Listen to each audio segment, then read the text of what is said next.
afternoon, and welcome to TSNN's monthly webinar series. Today's webinar will discuss what everyone ought to know about effectively using online and hybrid events. You can submit a question at any time during the session, so please join in. Alternatively, you can join the conversation and ask questions on Twitter at hashtag TSNNwebinar. And now, Arlene Schoes, Marketing Manager for TSNN, would like to say a few words. Hi, everyone. Here at TSNN, we're excited about getting educated on the how-tos for effectively using online and hybrid events. We're lucky enough to have the perfect professionals to educate us today, so thanks for tuning in. A big thanks to our sponsor today, OnStream Media. They once again continue to help us deliver these educational topics to you. All TSNN webinars, as a matter of fact, are brought to you by OnStream Media, the leader in multimedia webinar and webcasting services. Their technology can help you get better results for your own organization. OnStream's virtual event solutions can connect you with colleagues and customers, extend the value of your events, and boost profits. Webinars and webcasts provide a platform for branded virtual events that can enhance the value of a live show or operate as single revenue-generating events. For a free demo and to learn more about how OnStream webinars and webcasts bring measurable ROI, visit onstreammedia.com. Now allow me to introduce two leading experts who will be speaking today. Susan Friedman, certified speaking professional, is an internationally recognized expert and how-to coach who has traveled the world helping companies put their best foot forward at trade shows and events. Known as the Trade Show Coach, Susan offers trade show training programs to increase results and focus on building better relationships with customers, prospects, and advocates in the marketplace. Michael Doyle is the founder of Virtual Edge Institute, an industry organization dedicated to advancing the development and the adoption of digital solutions for events, meetings, and learning programs. He launched the Virtual Edge Summit, the leading hybrid event serving the industry, and is a frequent consultant to companies wanting to map digital experiences to their portfolio of physical events. We can't wait to get started. Susan, the floor is yours. Thank you, and welcome to everybody for this very exciting session where Michael and I want to give you as much information as we can in the short time that we have together. And most importantly, get your questions answered. So please make sure that if you do have questions, you put it in the chat. We want to do that throughout the program. Even though virtual events have been around for many years now, they're becoming more mainstream. But despite that, there's still, a little bit of a mystery, there's a misunderstanding, and even some fear about using them. So the way we'd like to conduct this session today is to highlight some learning points through conversation, where Michael and I will be picking each other's brains. I hate that expression, but hey, Michael. And so that you can learn some practical strategies and hopefully immediately put those into practice. But first, let's do some engagement so that we have a sense of who's with us here today. And we have a poll for you to start us off. And the poll is to literally tell us what type of organization do you work for. Give you a few minutes just to type in your response. Gives us a good sense of who we have there in the audience. God, it's pretty level so far. Okay. Give you another couple of seconds to respond. 3, 2, 1. And I'm going to end the poll and share the results with you. So, Michael, look at that. Association, corporate, and service providers. Very even. Yeah, good there. Mix. A very nice mix. That's wonderful. So before we get into it again, I've got another poll for you, and that is to say, when it comes to online events and hybrids, do you consider yourself a beginner or more experienced? Lots of beginners, Michael. Okay, good. We've got a few experienced Okay, 3, 2, 1, and let's end the poll. And there we go. We've got a lot of beginners. So good. That's great. It really is, and I really hope that you will ask questions, because that's when you get to learn a lot more. So let's move right into understanding these words that we're using. First of all, online events. And you may have heard them referred to as digital events or virtual events. They're all the same thing. And what it is that people gathering together and they're connected in a common environment, which is usually through a computer and on the internet. These events could be described as a digital experience. Virtual events bridge that gap when people need to connect, but time and money is of the essence. Let's look at a few different types of events that there are, because, these events can promote education, communication, collaboration, or training. And they come in all different shapes and sizes, as you can see. A lot depends on the event that you have, depends on your audience, and obviously your message as to which one is the right one to use. As for hybrid events, well, that's a combination of a physical and a digital event, and often runs simultaneously with overlapping content. The beauty of a hybrid event is it can complement an existing event. So if you're either an association or if you're an exhibitor, you can do both. You can be part of the virtual event, or you can be involved in the physical one.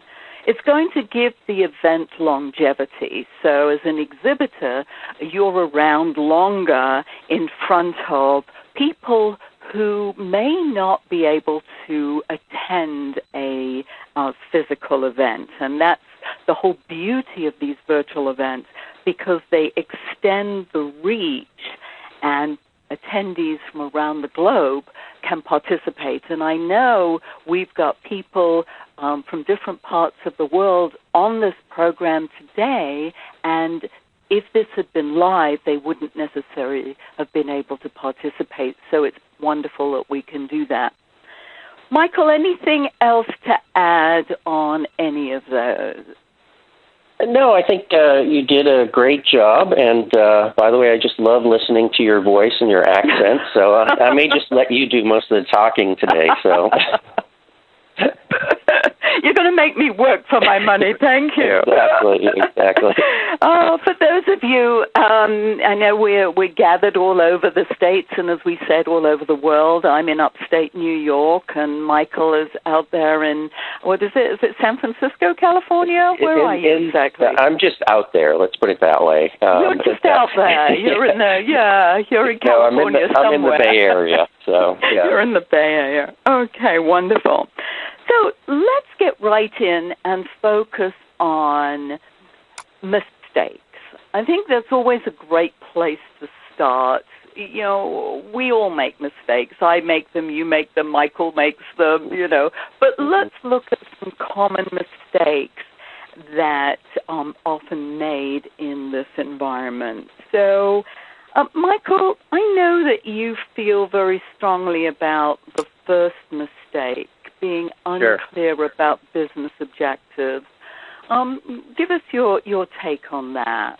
Sure, absolutely. And I also want to just reiterate that you can ask questions at any time, and we're looking forward to that. And, we do want to address specific issues that people have, or specific questions that people have, so that you have that little chat bubble in the top right there, so you can just submit those anytime you want, or use the hashtag as well. We have people monitoring that as well. So, I think this is my one of the things that I come back to time and time again with organizations that I work with, or try to help out, with their problems that they're having, and it could be organizations that are brand new to this, or it's people who have been doing this for quite some time, and what happens is that they get caught up in technology or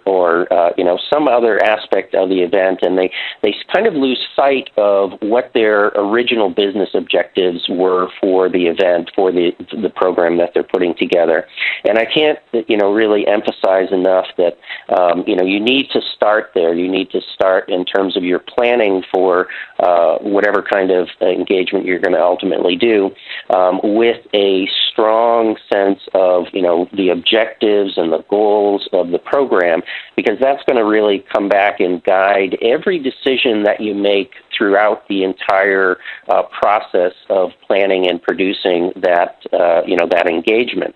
And but like I say, quite often people forget about that, and they get caught up in something else, and they start chasing the next shiny object out there, and they lose sight of what it is that they're really trying to achieve with that program.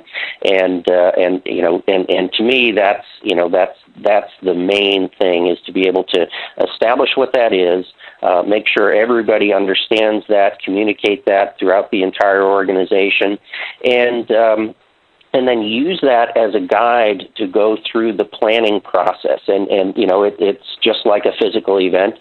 Your online extension or your online only event, you need to go through the process of identifying who your audience is, what you need to know about them in terms of how they're going to interact with this program, with this content, with one another, what kind of devices they use, whether it's mostly mobile or it's desktop or combination of those, and how they're likely to engage with either others out there or with the program that's going on. You need to look at and have a plan for your content. What content are you going to be streaming? What content are you going to be capturing? And why? And what you're going to do with that content, not only during the live event, but subsequent to that. How are you going to either monetize it or use it to drive other initiatives that tie back to those original objectives? Same thing with your marketing program, and eventually you get to the technology side of things and whatnot. But that, to me, that's the area that we see people struggle all the time. And it's not just with their digital or their virtual event program or their online event program. It's also with things like mobile. We're working with an organization right now that had gone through this process and had very good objectives and understood what they wanted to do with their mobile strategy. But once they got into it, they started to look at all of the different features and functionalities that are available out there, and kind of lost sight of of their original objectives, and didn't have as successful a deployment with their mobile strategy, and now we're working with them to get them back on track. So it happens to everybody, but I can't emphasize enough that that's where you really need to start with this. Yeah, and I'm so thrilled that you said that, because it's so funny. Ever since I've been doing training for over 30 years now, I hate to admit that, but that's the first thing, is that, establishing the reason that you want to go, starting with that end in mind. What do you want to achieve? And as you rightly say, this is going to be your foundation, and you're going to build on that.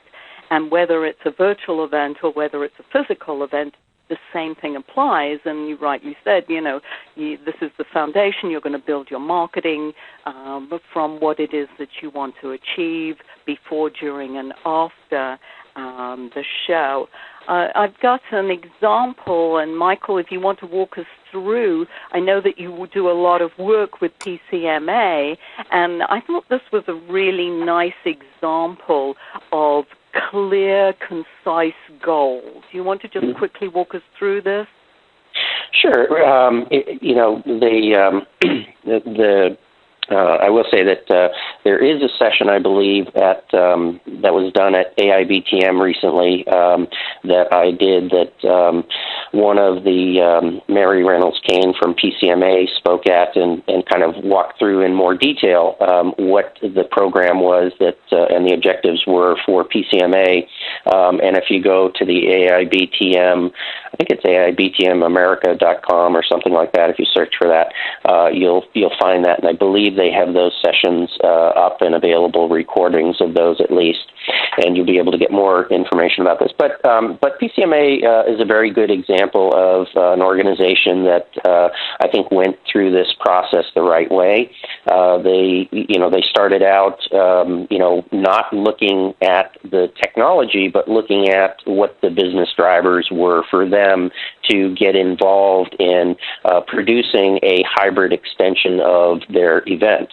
And for them, some of the goals were really to take their education, their fantastic education from their various events that they do, and make that available to their members who can't attend their in-person events. So that was, kind of the number one thing. Another thing that they wanted to do, being an organization that focuses primarily on providing education, training, and leadership in the convention industry, was also to be out there and show people really, the proper way to address this and the proper way to execute on this. So that was another goal that they had, and and I think what we've seen there is, and it's a good model, that I like to see in other organizations. They didn't try to jump in and boil the ocean and do everything the very first time out. They took a more prescriptive kind of, build the foundation, grow from there, and continue to grow event after event and year after year. And that's where we really see organizations that really are successful at this. It's very difficult to go out there and jump in and try to do everything. It's much easier to get started, do a smaller program, and experience, the whole process, the planning, production, and also the engagement level of both the in-person audience as well as the online audience. And PCMA, just to kind of wrap it up and not take too much time on this, has gone from doing a hybrid extension to the point now where they have a perpetual environment where they are not only taking content from their events and putting it in that environment and promoting the access to those sessions, but they're also running their webinars and webcasts in there. I think they're looking at doing chapter meetings in this environment, and then of course when it comes to their larger events, they're live streaming into that environment. So they've kind of progressed nicely in a orderly and very defined and architected manner, I think. Yeah, and interestingly enough, I just looked at the questions, Michael, and one of them here is a question to see if a show uses virtual, does it take away attendance from the live one? There's that concern and fear from that. Yeah. And, well, that's a definitely a legitimate question. What we found, and I haven't found any other, contrary evidence, but what we've found throughout the last 5-6 years of doing these kinds of things is that It is only additive. It does not cannibalize at all the physical attendance. Now, we've had organizations that have studied this, and tracked it pretty accurately, and from day one, and they've seen parallels to their growth in online attendance to their growth in in-person attendance. And what happens is people who aren't necessarily totally committed to going to an event, to making that big expenditure of travel, time, all of that, to be able to experience the event, and then in PCMA's case, since we're talking about them, they found that 17% of the people who attended their online event in 2011 to 2012 ended up attending their event in person the following year, the following session, and I believe in 2012 to 2013 they had a similar, if not greater, conversion of those people. And Cisco Live is another organization that tracks that pretty heavily, and they've seen more like almost 30% of the people convert to that. Interesting. And there's always going to be a group of people who are not able to attend because of distance, but it still allows them to participate. In any event, let's move on to another mistake, and that is one with regard to failing to use the right technology. One of the things that you said earlier, Michael, was the fact that the newest shining object that people jump on, and it isn't necessarily the right one to use. So how would we know which one would be the right one to use for what we want to achieve? Well, this goes back to to the original concept that we talked about, which is really understanding and having a plan for every aspect of your event, your content strategy, your engagement strategy. How are you going to engage with these people? Even your monetization strategy, because if you have sponsors, or if you have perhaps online exhibitors, or those kinds of people who are participating in the event and that you're relying on, those are going to be things that really dictate the kinds of solutions that you need to produce your event. And a lot of times what we find is that people start looking at the technology and going out and doing an RFI and bringing in vendors of various technologies, and starting there. And they run into the problem of selecting a technology and then realizing that it either doesn't have the capabilities that they need to engage their audience, or their content strategy isn't going to match that. And so to me, the process of selecting and really looking at technology comes kind of well into the cycle where you've really got a good understanding of what this event is going to look like, what you want who your attendees are going to be, how technology savvy are they, what kind of environments are they going to respond well in, and then you can start really looking at the technology solutions out there. Yeah, I think an important point is the sophistication of the audience. These new shiny objects might look very nice, but if you're dealing with a target audience who isn't at all tech savvy, it's totally wasted on them.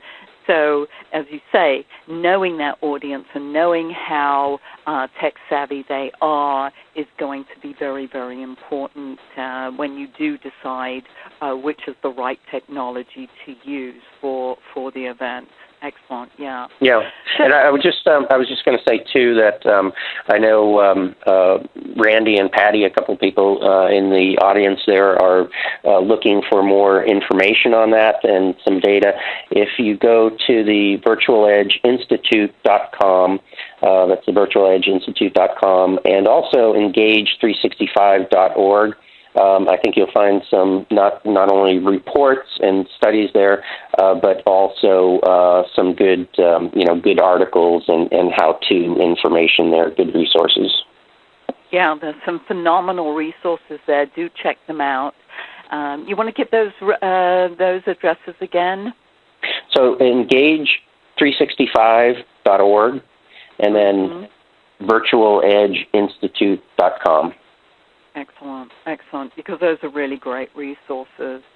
So the third and final mistake that we've got, not that it's the only mistake, but is the fact that creating buzz. Often, and I've seen it happen over and over again, and I know you have too, Michael, is that people build it and hope people will come, and that's not necessarily the case if you don't do anything to help promote it. I mean, it was just like this event. We were talking to Arlene earlier, all the different ways in which we reached out to the community, both yours, mine, TSNN's community, and through emails, through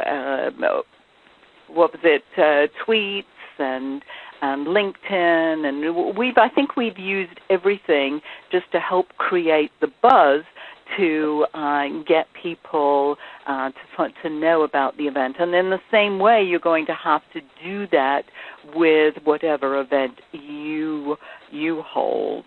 You want to comment on any of that, Michael? Yeah, this is another area that I feel very, very strongly about, and it's an area that people can go through the entire planning process and do a wonderful job at that and produce a phenomenal event. But it gets down to the marketing of it. If you don't market the event properly, if you don't market it, continuously and throughout all of the channels that you have at your disposal, including all of your partners, sponsors, industry relationships and whatnot, it's going to fail. And and that's one of the things that you really have to have a very serious discussion about before you decide to pull the trigger on this. So once you've identified what the objectives are that you want to achieve for the organization and for the program, I think another, the next area is really to have, serious conversations about are we going to be able to market this, and are we going to commit to marketing this? And that's going to come depending on your organization, from the very highest levels. If you're in corporate, and larger organization where it's quite often fairly difficult for people to get access to the customers and to the marketing channels there. You really need to have that buy-in and commitment before you pull the trigger on the event and start into production. Yeah, and it's interesting. There's a question up there about the effectiveness of the attendee marketing for a virtual event versus a live event. I think you can do many of the same types of marketing using marketing tools, especially now with social media. You can do a few more things with a live event if you want to go back to the good old faithful direct mail. But social media is such a blessing now in terms of ways in which you can connect. I think the only thing with that is, again, the sophistication of your audience and who is tuning into which social media, so using the right social media for the right audience. Your thoughts on that, Michael? Well, I think, and I think we're going to talk a little bit more about social media a little bit later, but I think you're absolutely right.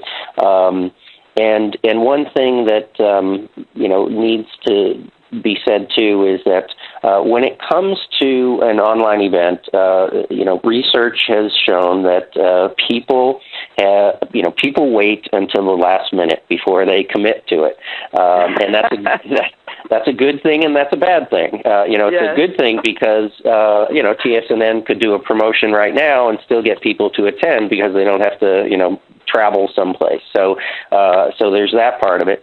But there's also, you need to have the conviction once you put your plan in place and your marketing efforts in place. You need to, have a steady hand on the tiller and not get too worried about registration not coming in because at least in the free event side of things, online event side of things, the research that folks like On24 and other organizations that really look at this and do thousands and thousands of online programs out there. The research shows that you're really looking at the last 2 weeks before people really jump in and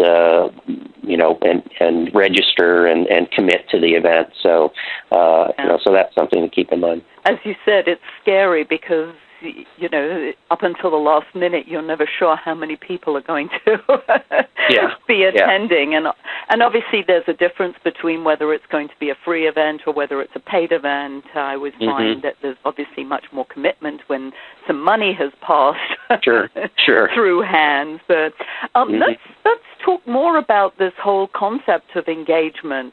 Obviously, the buzzword around now is engagement and how to engage with your target audience. And as we know, we've got all sorts of tools through through social media. We don't want to rely on them 100%.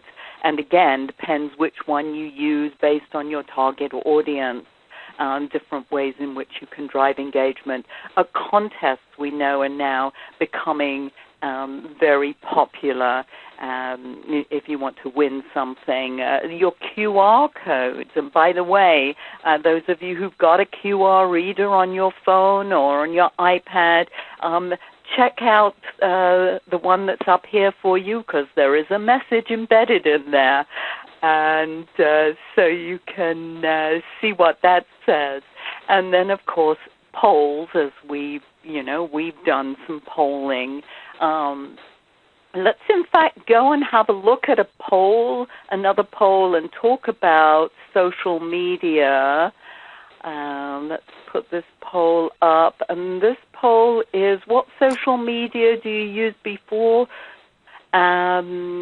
during and after the show before and at the show, to create some buzz to attract attendees to your booth? I think you're going to find Twitter pretty strong. I know. Isn't that interesting? Okay. Yeah, Twitter's leading. It's like a race here. Twitter, Facebook, Twitter.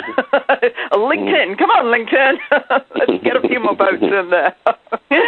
Okay, and 3, 2, 1, let's end the poll. And yeah, you're right. I mean, Twitter did definitely make it first over the finish line. It's so easy to use, Twitter. So yeah. Yeah, so, one thing I would say about that is, it comes down to that process of really understanding your audience and understanding what social media they're currently engaged with, and obviously that's where you want to focus. Go where the fish are. And if your event is more of a business to consumer, B2C type of event, probably Facebook is could be very, very powerful for you. If it's a hardcore B2B event, then you're probably going to find more success with a LinkedIn campaign than a Facebook. And social media does take a lot of resources to really do right. So you have to make some choices and not try to be everywhere. Unless of course that's where your audience is. And one other thing I'd say about engagement, and then we should probably move on, but there's the aspect of engaging before the event, and then there's the aspect of engaging during the event. And I think there's some great techniques and tools to engage audiences during the event. And both, people who are in the room, which is very important, and people who are remote. And you have tools like Poll Everywhere and Nice Meeting, things like that, where you can actually, have a slide up there with that poll, like we just looked at there, and it's in the room, and people have either their laptop or their tablet or their mobile device, and they can use that to answer the poll questions. And it could be simple yes or no multiple choice, or it could be open-ended questions. And as the response comes in, the people in the room see that slide change, and they see the response coming in. And the great thing about that is that all the people who are remote, if you're using a streaming technology that takes the VGA video feed from the projector or from the presenter's computer, they're going to see everything that's up on that screen in the room. So there's two different ways people do it. Sometimes you've got to submit slides in advance, and somebody pushes the slides. Well, then you're not going to see any video or these kinds of interactive engagement tools if you're a remote attendee. So that's one thing. The other thing is that it's a great way to having that online audience. There's fantastic ways that you can sit down and engage directly with the online audience, especially if you're doing projects or something within the actual session room itself, where people are in groups and they're discussing something. You can go off and have a separate session and include the remote attendees as well, using the technology. So there's a lot of different type of engagement tools, and of course Twitter is one that that works for the remote audience as well as the people in the room. Exactly, and as we see, many of the people who are on the session today use Twitter. Interestingly, we've got a question that said, is there a maximum number of attendees for a meaningful interactive virtual event? I think a lot would depend on what it is that you want to achieve and how much interaction you want. But I'm not sure that I know that there's a maximum or minimum or an optimum number. What do you think? Well, it's one of those things that it's a good question, first of all, because you do based on the volume of people that you have. Let's say you have thousands of people who are attending the event remotely online. Then and it's very interactive. It's going to be very hard to say follow the chat that's like we have here. There's going to be so many submissions that the chat screen is just going to continue to scroll, and it's going to be very hard to keep up with that and really interact with that audience that way. Whereas if you have a smaller audience, it's going to be much easier to do, like we have today. But that's one of the things where you have to set up in advance. Know what you're likely going to have from an audience size standpoint, and what you want them to experience from an engagement standpoint and an interactive standpoint.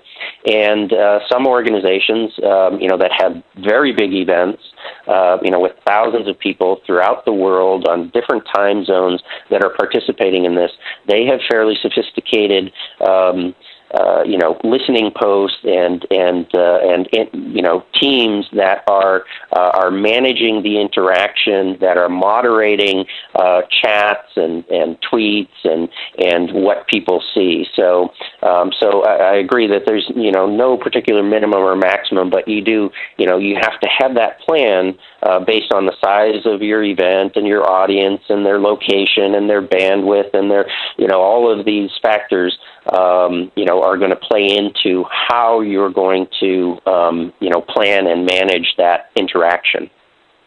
And I think that's a really good point that sort of segues very nicely into the first point of best practices, and that is creating that listening platform overall and sort of not jumping in too quickly. And so you mentioned that. So I think listening is so important, listening to your target audience, what are some of the issues that they're having, asking them questions, open-ended questions, getting their feedback, getting their interaction, and making it a dialogue as opposed to a monologue. Would you agree with that? Yeah, absolutely, and it's also a way to reach people. Not just one of the harder things to do with a remote audience, in an online event is to reach them on some kind of emotional level, and being able to recognize them. One organization that we work with does a really good job of taking and monitoring the chats, and then the way that we're looking at the screen right now, you would see a little bubble come up, and it would be the name of the person and their comments and their chats, and that person would feel the recognition. But what it also does is it also when they do that, they see a spike in other people chatting. It's just like at an in-person event, it's during the Q&A or something. It's sometimes a little awkward at the beginning until somebody starts, and then people, really start to flow. And it's similar to that. So being able to use the technology to reach people and recognize people, and I would say just the whole digital, portfolio of engagement tools, should really be looked at as a way to drive audience awareness. Whether it's a virtual audience or online audience, or it's an in-person audience. It's all about being able to drive that awareness, create that personal connection, and make an emotional connection with people. And you're so wonderful about the segue business, because this is like leveraging another, best practice is, of course, leveraging your social media before, during, and after the show. Some of the things that you can use, those QR codes, we've talked about the contest, creating events on LinkedIn and Facebook. One of the things that I'm very involved in the National Speakers Association, and we've got a big annual convention coming up next week, in fact, in Philadelphia. And what they've been doing for the past, I think it's like 3 or 4 weeks, there's been a free seminar being run by some of the keynote speakers. So each week there's a different keynote speaker who's doing a free seminar. Obviously, you've got to get the buy-in from the speaker to be able to do that for you, but it's a nice way to build that buzz before the event of something that's going to happen. And of course, always offering incentives to when you come to the event. I think that's always helpful. Have you seen anything else that works? Well, content marketing, of course. We haven't mentioned content marketing, but content marketing is just so valuable, and people can't put enough stuff out there, but make sure that it's worthwhile if you're going to put it out there. Yeah, my only, everybody is aware of social media and the power of that it can bring to to your marketing message, to your ability to build, a digital relationship or a digital bridge to your customers, prospects, attendees, members, etc. My only thing about that is just, you look at that slide there, and that's just a little teeny piece of the social media spectrum.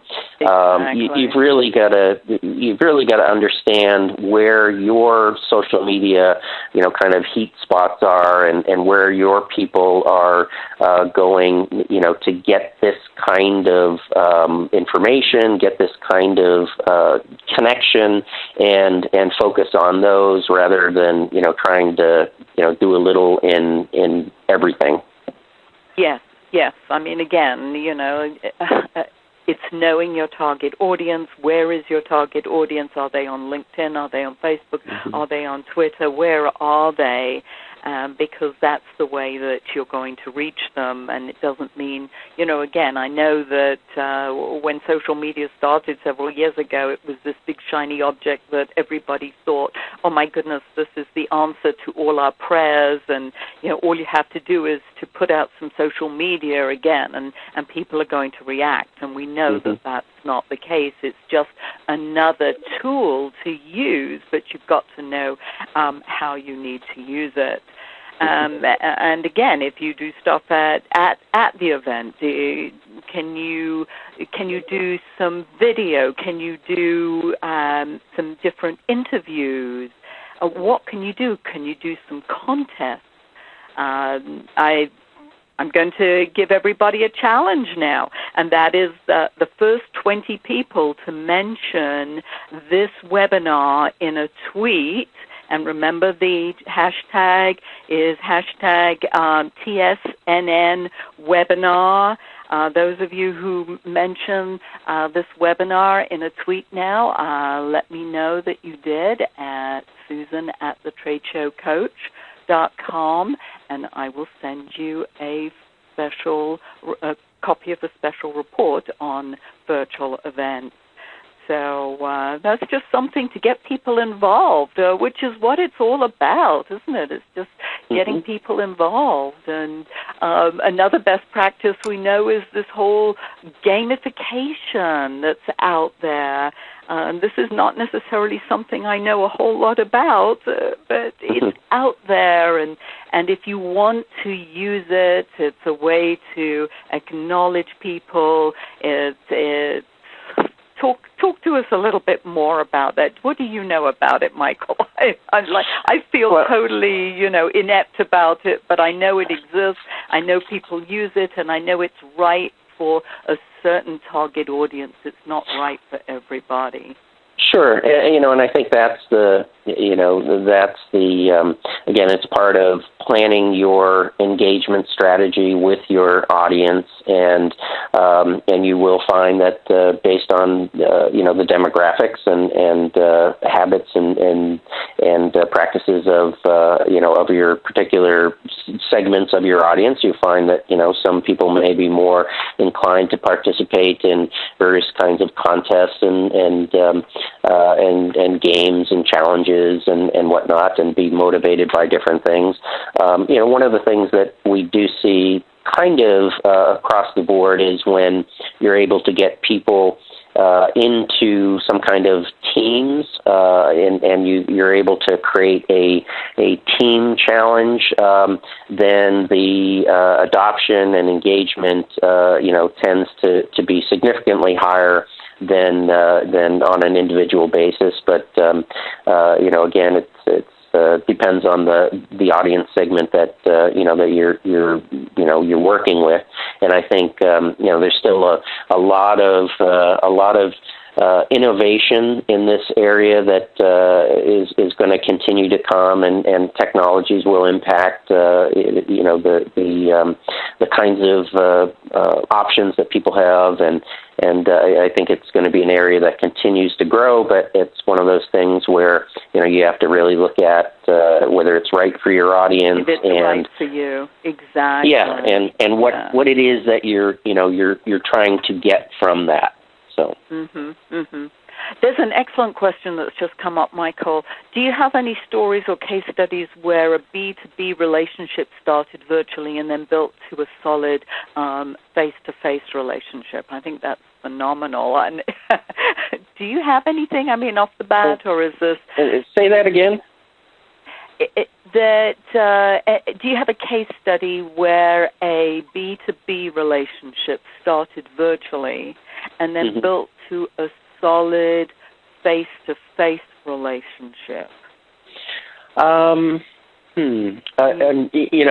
It sounds, looking at that from an individual standpoint, I have, one I have several anecdotal ones, but, when we did the Virtual Edge Summit, and we did it in the Bay Area, we had people that started out registered online, were attending online, and because of their location and because they were able to attend the event and see, the speakers and the topics and experience, the event online, during the morning, left and came and participated in the event in person in the afternoon. So on an individual basis, there's some anecdotes like that, and that also can work. There was another organization that had a similar type of situation. They were up in Canada, and people that they invited people that were attending online to participate in person the next day, and they got a good number of people who took them up on that, and came. In general, though, I think if you're looking at it from a broader perspective, there's lots of research that shows that establishing and beginning that relationship online often leads to a more in-depth and personal relationship. And actually, I think it's either Gartner or Forrester has a report. I think it's Forrester. I think it's Forrester too. Now that you say that, I seem to remember that one. So maybe I can do some research and send that out to the people who participated. Before we run out of time, Michael, I know that one of the things that is really key, and that is what's out there in the future. What can people expect? I know technology is advancing, by leaps and bounds, and probably as we speak, things are being invented. Sure. Well, I would say what do you see? Well, I would say that certainly mobile has only just begun. The impact of mobile technology for the event industry, whether it's for people who are attending the event in person or people who are attending remotely, that is going to continue to be a leading factor, and a lot of innovation around the ability of people to connect with the event and connect with people at the event through their mobile devices. So a lot of the convention centers are scrambling to invest more and more in their digital capabilities. So that certainly is one thing that is going to continue. You have things like Google Glass and augmented reality. You haven't seen that, of course, have much of an impact at this point yet in the events industry. Right. That's right. But that's certainly something that's on the horizon. And yeah, exactly. Yeah. And we'll see whether it's Google Glass or some other type of interface device that is ubiquitous and allows for really an augmented experience. I think the other thing is real-time analytics and just the ability for a for getting more data about what's going on at the event and why. And people often, say, well, what do you mean by that? So, and again, these are things that aren't here today, but it could. So, we're kind of projecting, how could you use the ability to, to look at real-time data. And one example, I give is that let's say that your sponsors or exhibitors are able to, look at Q&A that's happening in a session, that's happening in another part of the building. And they're seeing, maybe the topic is fracking and all of the questions are about how do you purify water or treat water or, handle water, through this process.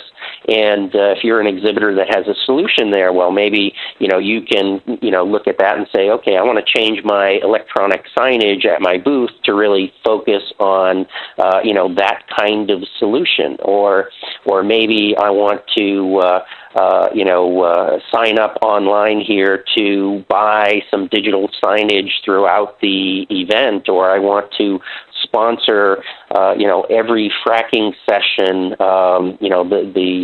the after session surveys. I want to sponsor those and make offers to people to help them, find a solution to that problem. So I think there's going to be much more interactivity, and you're going to see kind of what's happening from a digital standpoint. If you look at the digital marketing side of things, that industry today, and how